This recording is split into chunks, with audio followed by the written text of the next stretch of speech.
Dios les bendiga, hermanos. Mi nombre es Pablo Hernández. Y yo soy Ale López y ya va a empezar el culto.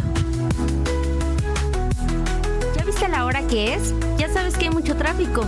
Ya sé, ya llevo todo. No, espérame, me falta la Biblia. Ay, como siempre. Pues apurémonos porque ya va a empezar el culto. Dios les bendiga, amados hermanos. En esta ocasión vamos a continuar con el tema de el bautismo. Hermana Ale, Dios te bendiga. Dios te bendiga, hermano Pablo. Hermano Alfonso, Dios te bendiga. Dios te bendiga, hermano. La lectura de esta ocasión la encontraremos en Marcos, capítulo número 16, versículo número 16, que dice: el que creyere y fuere bautizado será salvo, mas el que no creyere será condenado. Y como pregunta introductoria les voy a decir, ¿qué tanta validez tiene este texto? Ya que los últimos 2 capítulos del libro de Marcos no fueron escritos realmente y dictados por el apóstol Pedro. No, joven. Porque nos estamos metiendo una en Honduras y en segunda, si entendemos, y acá el hermano Alfonso, si le quitamos validez a una parte de la palabra de Dios, como la tenemos hoy en día, y un peso espiritual, entonces estás invalidando toda la parte escrita en esta parte. Entonces, si tú estás diciendo esta parte, ¿qué tan válida es? Porque no fue dictada, porque cualquier circunstancia, si tú le estás quitando validez y peso espiritual, por ende, ya no es que toda la escritura es inspirada por Dios, porque tenemos ese texto base, toda, no está diciendo parte, no está diciendo agregados, no está diciendo, sino es toda la palabra de Dios, es inspirada por Dios. Entonces, quizá históricamente puede haber que no hubo este agregado en un momento, sin embargo, en mi perspectiva, en mi humilde opinión, no le podríamos quitar ni peso espiritual, ni validez por el simple hecho de que no le fue dictada, o así hay algunos escritos de que no fue dictada por el apóstol Pedro. Yo digo que el hermano Pablo, luego de tantos capítulos hablando sobre Pedro, la iglesia católica, Ya dejen a Pedro. se le metió una idea sobre la potestad de Pedro sobre el evangelio. Pero sí, o sea, definitivamente no podemos darle menos validez, porque sería como decir, bueno, es que el libro del Génesis tiene menos validez porque hay una parte en la que se repite la creación del hombre, o que según tal tradición se repite esta parte. Entonces, no tiene sentido, hermano Pablo. Vamos a lo importante. Directo, hermano Alfonso. Y es que, según la historia, algunos dicen que fue un rey de Inglaterra que dijo, bueno, voy a escribir esta parte porque yo quiero poner ahí un poquito de mí, que tenía algo acorde a, y no iba tanto por ahí, por el lado de invalidar, sino por el punto de que dice específicamente: el que creyere y fuere bautizado será salvo. Entonces, estamos hablando del tema del bautismo. Si alguien entonces no es bautizado en agua, ¿es salvo? Bien lo han referido muchas veces en nuestra iglesia. Una, la escritura se interpreta a sí misma. No podemos simplemente aislar un versículo en el cual menciona a la salvación y al bautismo de manera conjunta, cuando toda la escritura nos habla que lo esencial para ser salvos es creer en Cristo Jesús como Dios, como nuestro Salvador. Cuando en esta parte dice: el que creyere y fuere bautizado, este será salvo, mas el que no creyere será condenado. Sin embargo, ya escudriñando toda la palabra de Dios, vamos a ver que el bautismo es una cosa y el punto de salvación es otra cosa. Como lo mencionamos el capítulo pasado, tú no te bautizas para ser salvo. Tú ya te bautizaste en consecuencia de que ya hay una convicción firme de tu salvación. Entonces son 2 momentos que sí son esenciales en la vida del cristiano por el crecimiento y madurez espiritual que debe dar como fruto. Sin embargo, son puntos distintos si lo entendemos didácticamente, de que es un punto el punto de salvación y otro el crecimiento y el fruto de dar un testimonio público ante todo el mundo. No sé, mi hermano Alfonso, ¿qué piense? Sí, es que yo creo que también la palabra sería clara y diría pero el que no cree y no sea bautizado será condenado. Pero no dice, el que no cree será condenado. Entonces aquí tenemos que repetir una de las mayores afirmaciones que tenemos como cristianos, y es que la salvación no es por obras, sino que es por fe. Y si bien el bautismo es un acto de testimonio, sigue siendo una obra. No es precisamente por ahí a donde vamos de la que dependemos en la salvación, porque si no caeríamos en ese sacramentalismo que tienen los católicos. No puedes ser salvo si no te confesaste con un padre, no puedes ser salvo si no fuiste a la Eucaristía, etcétera, etcétera, etcétera. Entonces, si bien el Evangelio comenta esta parte, como dice la hermana, tenemos que ir a todo el contexto y a toda la explicación que se da. Tenemos el ejemplo de la lectura de el eunuco y Felipe, que por ejemplo, él no entendía la escritura, él no tenía el conocimiento más allá de lo que decía el rollo del profeta Isaías. Y entonces, estoy completamente de acuerdo con ustedes, simplemente era para abrir este tema. Lo que me interesa saber o escudriñar es esta parte del bautismo, de en qué momento nosotros caemos en esa parte de bautizarnos, porque lo estoy mencionando. El eunuco podía tener la lectura, podía tener el conocimiento en un nivel teórico, pero cuando llega el apóstol Felipe y es guiado por el Espíritu Santo, porque el Espíritu Santo es el que le dice, ve y acércate a ese carruaje. Entonces es en ese momento en que obra el Espíritu Santo como una persona, no como una fuerza activa, como una persona, y le dice, ve y acércate y enséñale, ábrele el conocimiento más allá de lo teórico y dale una fe práctica. A tal grado que llega entonces Felipe explicándole todo, el eunuco dice, aquí hay agua.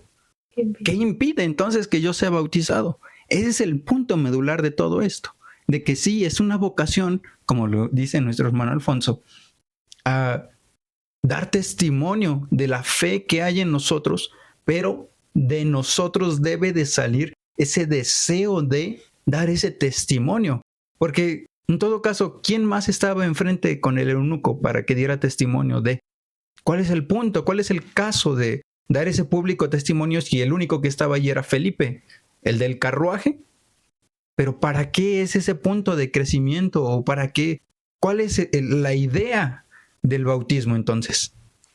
Sí, ahorita que estabas mencionando, era lo que venía a mi mente, porque si bien el capítulo pasado recuerdo que yo dije que era un acto simbólico, sin embargo, ahorita con lo que mencionas, debe de tener sí o sí un peso espiritual en nuestras vidas, porque por algo el Señor Jesús lo instituyó como un sacramento. No podemos simplemente decir, es un ritualismo que todos debemos de hacer, ¿no? Sino que debe de tener un peso espiritual y un trasfondo fuerte espiritual que el hombre no puede ser movido a ello si no es sin el actuar del Espíritu Santo en nosotros. Yo creo que es el punto en el que el cristiano, el que ya es salvo, movido por el Espíritu Santo, es manifiesto no solamente ante los hombres, sino ante toda la creación de Dios, de que ya esa vida ha sido libertada del pecado y que ahora está rendida a los pies de Cristo. Yo tengo un comentario también aparte sobre lo que decía mi hermano Alfonso, sobre que la Biblia nos dice textualmente que si no eres bautizado, no vas a ser salvo. Y es que cuando el Señor Jesús le está hablando a Nicodemo, le dice, de cierto te digo que el que no naciere de nuevo no puede ver el reino de Dios. Ese es el versículo 3. Pero ya en el versículo número 5 dice, de cierto te digo que el que no naciere de agua y del Espíritu no puede entrar en el reino de Dios. Entonces, ¿creen ustedes, amados hermanos, que sí es necesario bautizarse para ser salvos? ¿Por qué? O sea, lo estamos desmenuzando y hemos dado el punto de vista de, bueno, primero es la salvación que actúa en nosotros para después dar ese testimonio de bautizarse en agua. Y la lectura dice, el que no naciere de agua y de espíritu no puede entrar en el reino de Dios. Vamos a contradecir, así como los católicos, ¿vas a contradecir esto que está diciendo la palabra de Dios? Pero a mí me salió otra interrogante, más o menos, porque realmente el nacer de nuevo yo no considero que nací de nuevo el día que bajé a las aguas, sino que nací de nuevo al momento de aceptar al Señor Jesucristo, al momento en el que se abrieron mis ojos a Él. En ese momento es cuando yo nazco de nuevo. Y creo que así es como hacemos todos los que creemos en Él. Y luego viene ese testimonio de cuando ya naces también en agua. Pero, ¿acaso la Biblia dice que debe ser al mismo tiempo? Bueno, es que recordemos que la palabra de Dios tiene varias formas en las que se han escrito.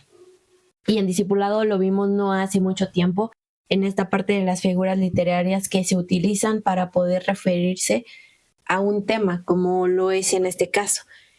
Cuando dice el que no naciere de agua, de su original se habla de un regeneramiento, de que debemos de ser regenerados, y en este punto yo creo que aquí se está haciendo una reiteración, no que deba ser, es decir, no que por el simple hecho de cumplir con el punto de ser bautizados en agua, nosotros somos salvos o vamos a tener acceso al reino de los cielos, sino que siendo regenerados por Dios a través de su Espíritu es que nosotros tenemos acceso al reino de los cielos, porque no es por obras, sino es por la gracia salvadora de Cristo Jesús. La palabra de Dios es una sola y así misma se va interpretando y nos va diciendo en múltiples partes de la Escritura esto que estás diciendo, que la salvación no es por obras. Y bajar a las aguas del bautismo, aguas físicas, es una obra. Sin embargo, la palabra de Dios nunca nos está diciendo, si tú te bautizas en agua, si tú bajas, si tú haces, estaríamos cayendo en la salvación, entonces recae en una obra que yo estoy haciendo. La salvación es de Dios. La obra redentora es de Cristo Jesús, no de nosotros como seres humanos. Y qué padre, ¿puedes repetir esa parte que dijiste de la regeneración? Nacer de nuevo en esta parte significa regeneración. ¿La regeneración de qué? De nuestro espíritu, porque ya no estamos hablando de algo, el bautismo no se habla de algo material como lo mencionamos el capítulo pasado, sino ya estamos hablando de ese cambio que pasamos no solamente en el punto de salvación de ser almas a espíritus vivificados, sino que en esa vivificación que Cristo Jesús hizo a nuestros espíritus es que ahora podemos dar público testimonio. Es esa regeneración de estar muertos a una vida en Cristo Jesús. Lo que nos está diciendo el apóstol Pablo cuando escribe a los Gálatas en el capítulo número 2, versículo número 20. Con Cristo estoy juntamente crucificado y ya no vivo yo, mas vive Cristo en mí, y lo que ahora vivo en la carne lo vivo en la fe del Hijo de Dios, el cual me amó y se entregó a sí mismo por mí. Pasamos de una muerte no física, sino a una muerte de lo que nosotros hacíamos, muerte, separación. Nos separamos de la vida que nosotros llevábamos para volver a vivir, pero ahora en Cristo Jesús. Eso es lo que es el bautismo en realidad. Cuando nosotros bajamos, somos sumergidos, estamos muriendo a lo que éramos y estamos, cuando salimos, viviendo para Cristo Jesús. Y ahora bien, vamos a la segunda parte de este tema tan interesante de lo que es el bautismo. El bautismo con el Espíritu Santo. Hay una gran parte de denominaciones bautistas que creen que el Espíritu Santo ya no obra en estos días en el tema del bautismo con Espíritu Santo y el hablar en lenguas. Sin embargo, la palabra de Dios no nos dice que ya cesó, no nos dice que ya no puede actuar el Espíritu Santo en nuestras vidas, y tienen realmente muchos argumentos muy buenos acerca del por qué ya no hay apóstoles, por qué ya no hay bautismo o el hablar en lenguas angélicas, este tipo de cosas. Sin embargo, no podemos negarnos a ver la realidad de lo que pasa, no solamente en nuestra iglesia cristiana de Benecer, sino en muchas iglesias en todo el mundo. Cabe aclarar que sí, hay gente que tergiversa esta parte del hablar en lenguas, pero una prueba inequívoca de que somos instrumentos en las manos de Dios es precisamente el hablar en lenguas, el bautismo con el Espíritu Santo. Otra cosa, ser llenos del Espíritu Santo. Y otra cosa, vivir por el Espíritu, que son cosas que nosotros tenemos que remarcar y posteriormente las vamos a ir aclarando Pero para entrar a esta parte vamos a leer en el libro de los Hechos, capítulo número 19, versículos 2 en adelante. Y les dijo: ¿recibisteis el Espíritu Santo cuando creísteis? Y ellos le dijeron: ni siquiera hemos oído si hay Espíritu Santo. Entonces dijo: ¿en qué, pues, fuisteis bautizados? Ellos dijeron: en el bautismo de Juan. Dijo Pablo: Juan bautizó con bautismo de arrepentimiento, diciendo al pueblo que creyesen en aquel que vendría después de él, esto es, en Jesús el Cristo.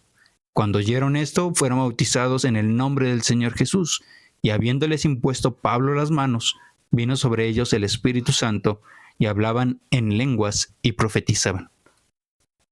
¿Qué opinión te mereces, amigo católico, de esta parte de hablar en lenguas? Y definitivamente esta manifestación del Espíritu Santo en nuestras vidas, el hablar en lenguas es la forma más clara en la que también se manifiesta. Y creo que también por eso es un deseo de muchos cristianos que el Espíritu Santo realmente les bautice. Y por ello muchos se dejan llevar por ese sentimentalismo, por la emoción, por el momento de decir: quiero que me bautices, pero aún antes de que llegue ese momento se adelantan e intentan hablar en lenguas, ¿no? Y es algo mucho más frecuente de lo que nos gustaría aceptar. Nada más para hacerte hacer un pequeño comentario a la audiencia. Los espíritus inmundos, los demonios, ¿conocen la lengua angélica? Recordemos que una tercera parte del cielo cayó. Satanás mismo era un ángel de luz, un querubín grande protector.